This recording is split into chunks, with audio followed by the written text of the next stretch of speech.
Olá pessoal, tudo bem? Bom dia, boa tarde, boa noite, professor Bruno Clemente por aqui. Vamos continuar os nossos estudos então de engenharia de software, tá bom? Então eu vou compartilhar minha tela para vocês porque eu vou mostrar uma coisa que eu não mostrei aqui ainda. Eu mostrei para os meus alunos em sala, mas eu não mostrei ainda na playlist. Esse aqui é o funcionamento da estratégia de ramificação conhecida como Git Flow, tá bom?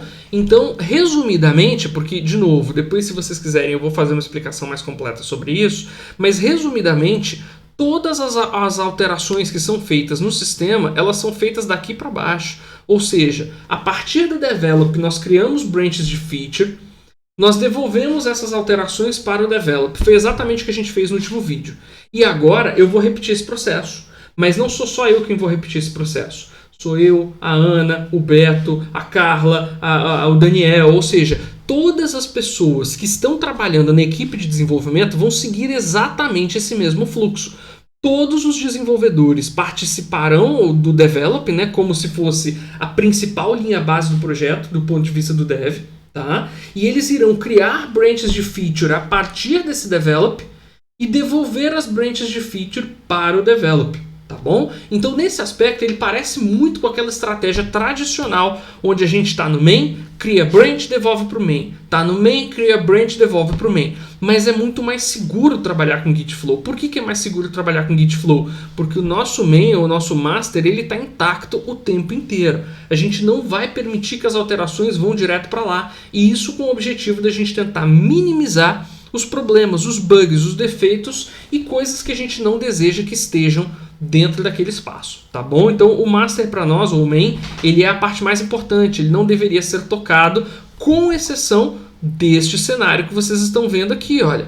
Ou seja, através dos branches de release, de entregas, de lançamentos. Qual é a ideia do fluxo de desenvolvimento então? Todos os desenvolvedores incidem sobre o develop até nós chegarmos num ponto em que a gente entende, pessoal, vamos fechar uma versão? E aí, a partir do momento que a gente decide fechar uma versão, a gente faz, então, o fechamento dessa versão através da criação de um branch novo de release, tá bom? Esse branch novo de release vai ser utilizado para testes, ou seja, se você tiver na sua empresa alguém QA, que é o Quality Assurance, né, garantia de qualidade, se você tiver testadores, se você tiver clientes parceiros que façam teste para você, tudo isso vai incidir em cima do código que está na versão marcada como release. Por que isso é importante? Primeiro, porque a gente gera uma versão estável que não vai ser mais alterada, ou seja, os testes vão ser feitos num ambiente imutável, isso é muito importante para nós. E ao mesmo tempo, enquanto os testes estão acontecendo, todo mundo que trabalha com desenvolvimento está trabalhando normalmente no develop, ou seja, o ritmo de trabalho dos desenvolvedores não para por conta do período de testes. E isso também é muito importante para o fluxo de trabalho. Tá bom? Então vamos dar uma olhada como é que a gente pode fazer a criação aqui. Eu vou voltar aqui para o nosso Visual Studio Code, tá bom? Hoje só tem um commit feito, né? Uma funcionalidade, uma feature que foi entregue dentro desse projeto nosso. Mas vamos assumir aí que já tiveram 6 ou 7 desenvolvidas por 2 ou 3 colegas meus, todo mundo trabalhando junto em paralelo. Tá bom? Então chegamos à conclusão de que nós vamos fazer no fechamento de versão. Estamos satisfeitos? É isso mesmo que a gente quer fazer? O que nós vamos fazer então? Nós vamos fazer uma atualização. Tá? Eu utilizo muito, eu gosto de utilizar, gosto de mostrar para vocês, inclusive, essa dinâmica aqui, ó, do versionamento semântico. Digitei errado aqui, mas ele vai trazer aqui para a minha página correta, tá? O semver. Esse versionamento semântico, ele é uma estrutura de nomeação de versão, tá bom? E eu gosto muito dessa estrutura porque eu acho ela muito clara, muito simples, muito prática de trabalhar. Resumidamente, nós temos o seguinte: toda versão possui 3 números separados por pontos, tá bom? O primeiro número são versões maiores, ou major do inglês, né? São mudanças que causam incompatibilidade na API, ou seja, eu estou fazendo uso de uma coisa nova que eu não posso garantir compatibilidade com a versão anterior. Então eu exijo essa atualização para garantir que não haverão problemas de incompatibilidade. Tudo que for alteração maior vai incidir numa alteração no primeiro número, tá bom?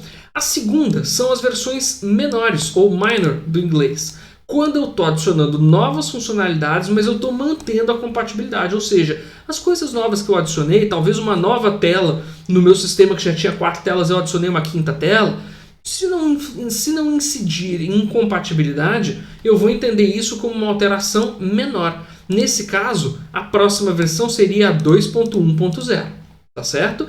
E por último, correções, também conhecidas como patch do inglês, né? Seria aí quase como se fosse um esparadrapo, né? Para você que se machucou, você dá um patch, você faz uma correção provisória, vamos dizer assim, né? Toda vez que você fizer correção de falhas e você naturalmente mantém a compatibilidade, porque se não mantivesse, você precisaria acabar incidindo aqui numa alteração major, tá bom? Então a gente sempre utiliza as nossas construções, os nossos builds, utilizando essa nomenclatura major, minor e patch, separados por ponto. Tá bom?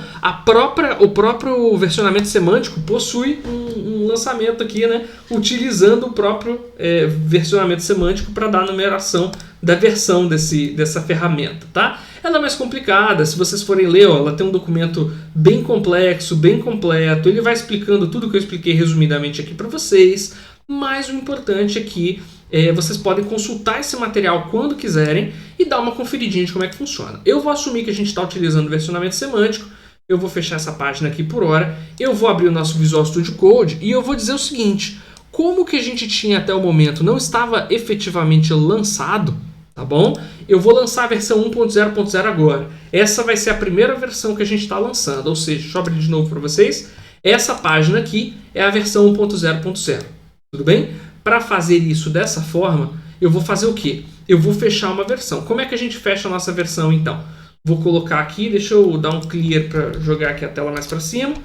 Eu vou colocar um git, flow, release, start, e eu vou colocar a versão 1.0.0, tá bom? Então eu estou utilizando o comando git flow, da mesma forma que a gente fez com feature, mas ao invés de um feature start, eu fiz um release start.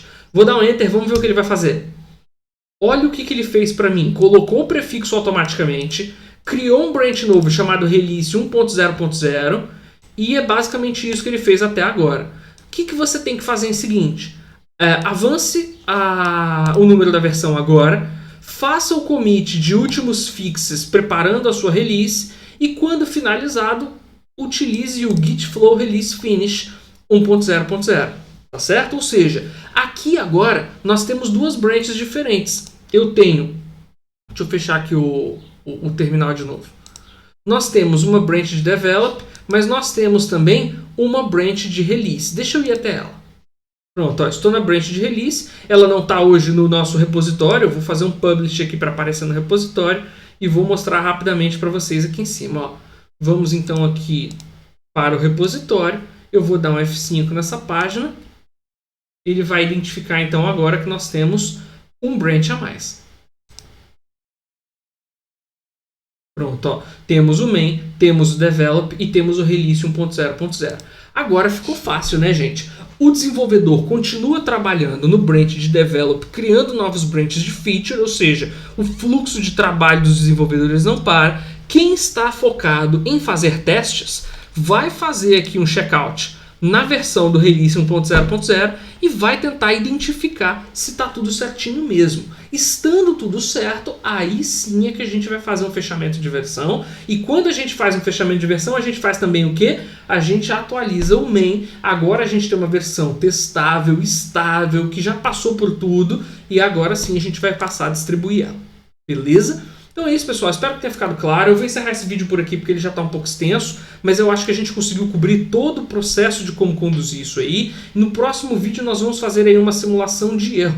Ou seja, nós vamos mostrar como se durante o processo de testes a gente encontrou um problema, nós vamos consertar esse problema e aí nós vamos fazer o envio da nossa primeira versão. Tá certo?